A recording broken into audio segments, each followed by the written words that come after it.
Hi, welcome back to Mountain Jim Card Collectibles. I hope you're having a great day. So, today I want to talk about the big release of 2026 Topps Football Flagship that came out yesterday, August 21st, 2026. And I've been seeing a lot of chatter on social media about it. And most of the social media reaction is negative. And I know that a lot of people don't like my channel because I'm not exactly a flag of hobby positivity for a lot of reasons. But it's not just me, okay?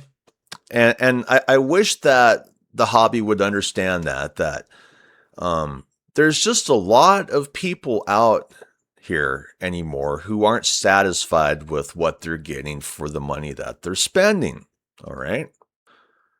To start us off, let's look at some prices. So, if I were to purchase this product, I wouldn't spend much, okay? Maybe I'd buy like a blaster box, value box, whatever you want to call them. I see that they're typically going for $24.99, just like what I have up here, I mean, that's probably what I would buy. I wouldn't spend much money on a hobby box or like say the jumbo box. You can see a hobby box is going for, roughly $249.99. The jumbo box is going for $359.95.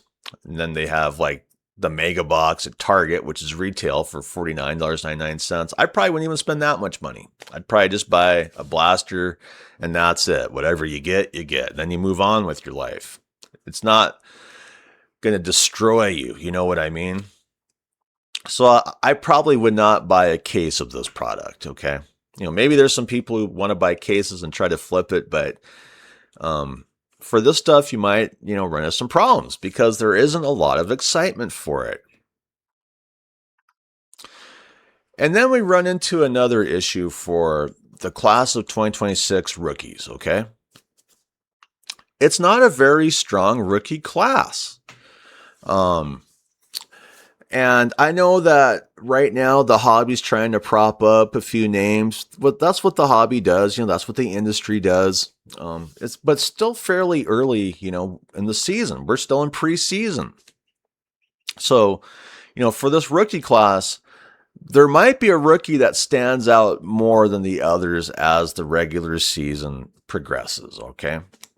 But overall, it's a weak rookie class, so they should keep prices down on, hobby boxes, jumbo boxes, whatever, because of that fact, but they're really not doing that at this point in time.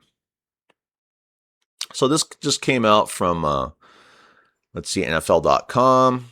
This came out it was updated, I guess, on August 5th, originally published on July 30th of this year. But they ranked some of the better offensive players. Okay, so ranked at number 11 is Carson Beck, the Arizona Cardinals quarterback. Maybe you want to chase him.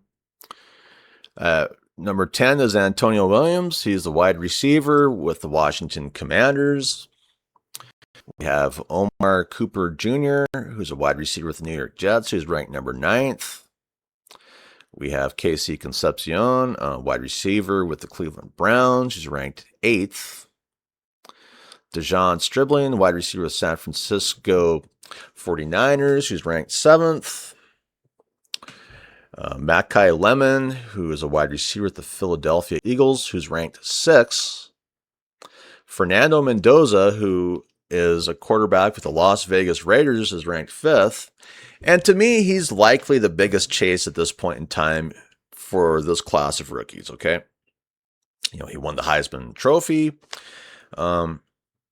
I know that Tom Brady is fairly excited about him. So Fernando Mendoza may be a great quarterback in the NFL, but I feel like it's too early or too soon to make that decision on whether he is or not. I mean, he could get injured right out the gate.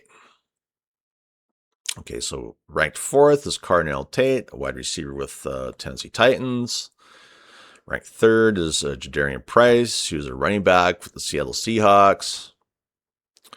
Ranked second is Jordan Tyson, who's a wide receiver with New Orleans Saints.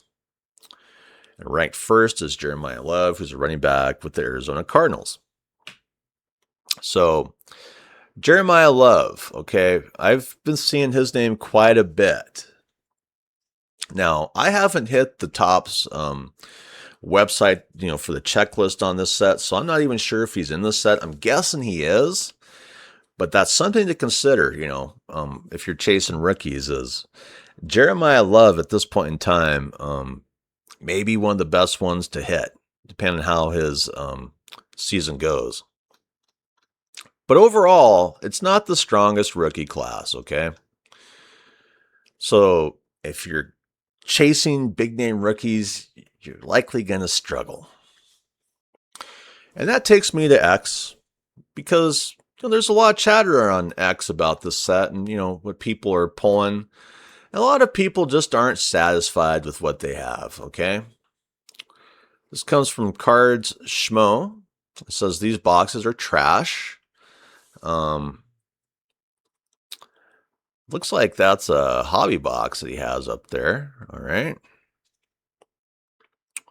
So let's take a closer look. This was just posted yesterday, August 21st, 2026. The big day, that the set was released. So when I sit here and look at this, I'm just kind of looking at these cards for what they are, the first glimpse. If you told me that this came from a 1988 set, I'd believe you. I mean, if I was sitting there like in 1990, I would totally believe you, because let's face it, this looks like junk wax to me. It's not really standing out to an extent. And if we're going to go down this road, can't we get the competition that we had during the junk wax era so I could go ahead and choose some better designs? You know what I mean?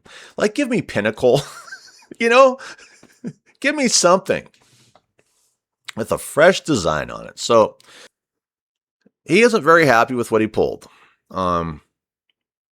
What do I see right out the gate? I see the Fernando Mendoza cards. He has 2 Fernando Mendoza rookie cards, which, that's pretty good, but I don't know how far Fernando Mendoza is going to go. So he has those 2 Fernando Mendoza. I'm looking to see if he has any Jeremiah Love. I'm not seeing any of that, Looks like he just has some of his other favorite players that he put up there that he feels are, kind of strong pulls. But overall, I guess I wouldn't be very satisfied with that either.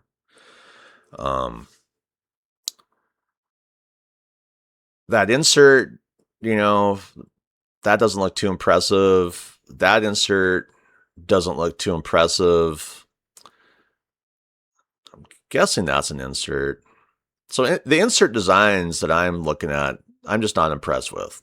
The design overall, I've said this before, I don't understand why Topps Fanatics has OCD, with their design team, where they just keep recycling the same design, from baseball, the basketball, the football, I'm burnt out of that design.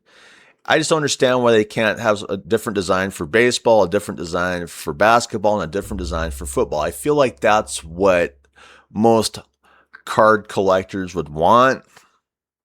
But, Topps Fanatics and their OCD, it is what it is.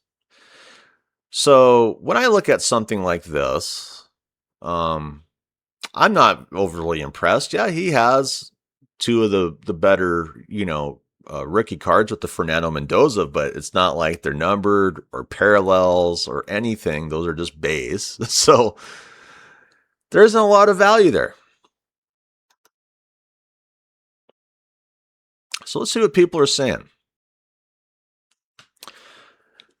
Do they ever change the design with football and baseball? Do they just put football players on the top Series 1 baseball cards and call it a day? Even the inserts are the same. How boring.